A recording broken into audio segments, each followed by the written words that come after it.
If your culture isn't right, you're destined to fail. I recently had a coach with a local football coach, and we were talking about how the team is struggling because things aren't going as well as they should, and the team is shooting at one another. What do I mean by that? They're verbally abusing their teammates because nobody is taking accountability, and there's not a culture of success in the organization.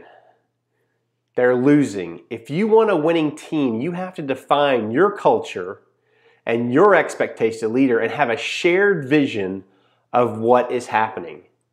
So, if you want to build a high-performing organization, you must establish the appropriate culture. Many of us don't understand the difference between leadership versus management.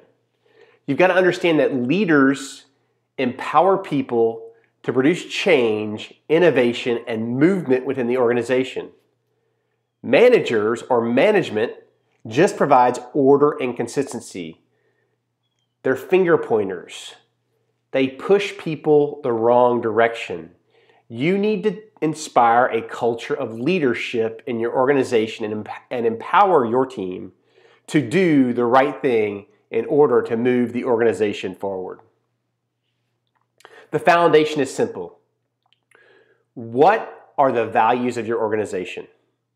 What are the cultural foundations of your organization? Have you defined your expectations and goals for your team? And finally, have you empowered your team to do the things they need to do to grow your organization? A leader is a man who has the ability to get other people to do what they don't want to do and like it. As President Harry Truman said, we all must inspire greatness in our team. It's pretty simple. Values are as simple as something as integrity, service, and excellence. The integrity to speak your mind and do the right thing, the integrity to make a mistake and own it, creating an ultimate service experience for your customers and your team, and expecting excellence in everything you do. The culture is founded in 5 characteristics: selflessness, teamwork, character, performance, and accountability. When you have these 2 foundational elements in your organization, you have built a team of empowered leaders committed to excellence. How does it work? First and foremost, if you're the leader, you have to be visible as well as accessible. Have an open door policy. Go around your organization, find out what's going on, and listen to the challenges your team is facing. Second, you must understand that your organization is filled with both formal and informal leaders. Formal leaders are defined by the org chart. Informal leaders are people on the team that their teammates listen to make change in the organization. And if you don't know who your informal leaders are, you're going to struggle moving your organization in the right direction. At the core, you must prepare and plan. You must communicate goals, metrics, and expectations to your team. You must encourage and receive feedback. Finally, you must build your organization around it. Creating a great culture is a team effort. General Fogelman said it best: a journey must have waypoints and a destination to determine success. If you can't hit the waypoints, or you don't have them to begin with, then you're lost and you're not on a journey. So let me ask you a question. How many of you would set sail across the Atlantic Ocean without a map, a plan, and a destination? Most of us would say that's foolish because you'll end up aimlessly drifting across the ocean and eventually you'll never reach your destination because it's not defined. In practical application, these are the things you must put in place as a business owner to ensure your success. First, have you developed a strategic plan? Do you know what your 3 and 5 year expectations are? Does your team know what the mission is, your overarching objectives, and your overall defined goals for the company? Do you have key processes that support the overarching objective, mission, and defined goals? Are you tracking results through key metrics? Do you empower your team to review the enterprise value stream and give them the power and the authority to improve processes? Have you enabled them? Do you understand what a root cause analysis is? You see, this is a loop that continues throughout your organization.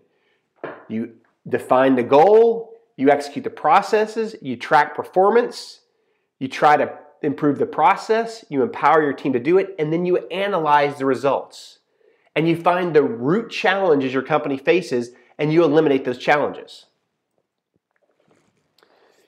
If you want to build an organization with an incredible culture, you must have great leaders and good mentors who are continually developing your team on a regular basis. We believe that you should never tell people how to do the things. Tell them what to do and let them surprise you with their ingenuity.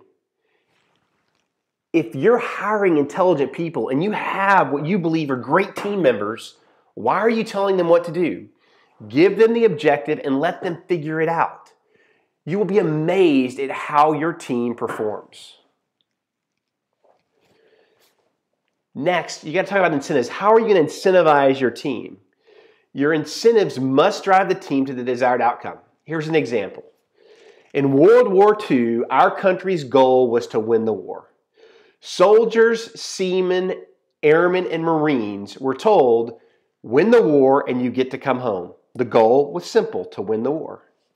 Let's fast forward to Vietnam or Afghanistan. The goal in both cases was to win the war. But the incentives didn't incentivize the team to reach the goals. What were they told? In Vietnam, you survive a year, you come home, you never have to go back. Your soldiers, seamen, and airmen were motivated by survival during a specific period of time. That did not match the overarching goal of winning the war. Afghanistan is the same way. We're giving our team no clear goal or incentive to reach the goal of winning the war. Ultimately, you have to understand that leadership is about motivating people to do the right thing every time by creating an environment of trust. So I'm going to ask you a question. What is the single word which best describes what effective leaders must obtain? It's trust. Trust is a foundation of organizational excellence. If your teammates don't trust you and you don't trust your teammates, you will never be successful. These behaviors build trust with an organization as long as a leader embraces it. You got to shoot straight and be honest with your team. Don't sugarcoat stuff. Don't try to spare their feelings. Be honest and straightforward. Second, empower your people to execute your mission. Next, be accountable and hold your team accountable to the standards and values you set for the organization. Always fight for and use feedback. Ensure that you're visible. Don't hide behind your computer. You've got to lead by walking around the organization and talking to everybody in the chain to understand what's really happening. When you make a mistake, own it. In other words, right your wrongs. And when you're forced to make tough decisions, make them personally and quickly and move forward. The core values that create trust are simple. Your character, being competent in what you do, commitment to the team and the organization, the courage to make the hard calls, and conducting yourself in a professional manner. This is not a do what I say, not what I do world. So if you're out there telling your people to do one thing while you're doing the exact opposite, you are killing the trust in your team. A team who commits to a shared set of values has the ability to accomplish anything.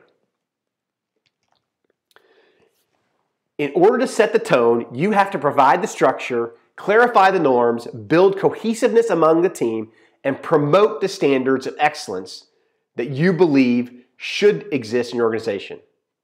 The task of the leader is to get his people from where they are to where they have not been.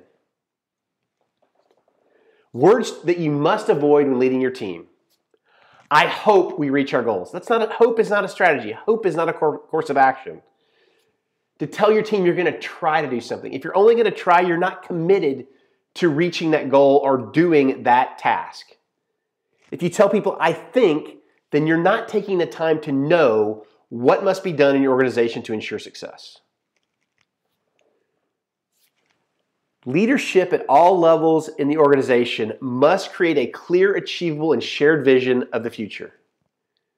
The team of leaders must work together and build a collaborative plan to achieve the vision and ultimately the outcomes for the organization. You must set aside resources needed for the plan to succeed and always, always, always execute, execute, execute. This creates sustainability and growth. Maslow kind of established the hierarchies for effective incentives. And you have to understand people, you have to understand that your understanding of people is your key to being an effective leader. You need to know how they think, how they react, what satisfies them, and what motivates them. Hygiene factors don't motivate people. They satisfy people. If they don't exist, your team will be dissatisfied and causes demotivation. Pay, working conditions, job security are hygiene factors. They're what people expect. They don't motivate people to do their best work. Motivating factors, love, belonging, esteem, and self-actualization are those things that encourage people to give their best to the job and get the most personal reward from the job. Recognition, giving them responsibility, ensuring they have meaningful work, empowering them to make decisions, and ownership in the decision are motivators. It's quality of opportunity. Stephen Covey in 7 Habits of Highly Effective People talked about how to reach this. First, through independence or self-mastery. You've got to be proactive. You've got to begin with the end in mind. Know your goal and know where you're going. The third thing is put first things first. When you talk about interdependence or growing that team, the fourth habit is really important.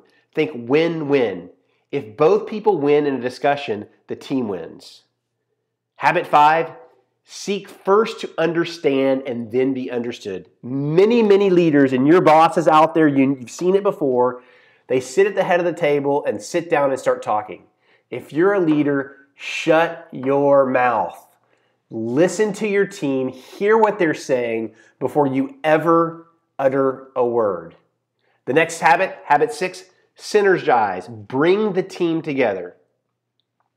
And finally, the 7th habit, which is self-renewal, always sharpen the sword. What are you going to do today to learn new technology, to learn new techniques and tactics, to grow your skills and be an effective leader in the organization? The key to effective leadership is simple. John Quincy Adams said it best. If your actions inspire others to dream more, learn more, do more, and become more, you are a leader. Look, you can have the culture you want in your organization. I know you can. I know you can do this. But at the end of the day, you've got to embrace vision, values, and culture in your organization. If you don't have these things defined, you're destined to fail. So, get to work, build the culture you want, build an incredible team, and go win.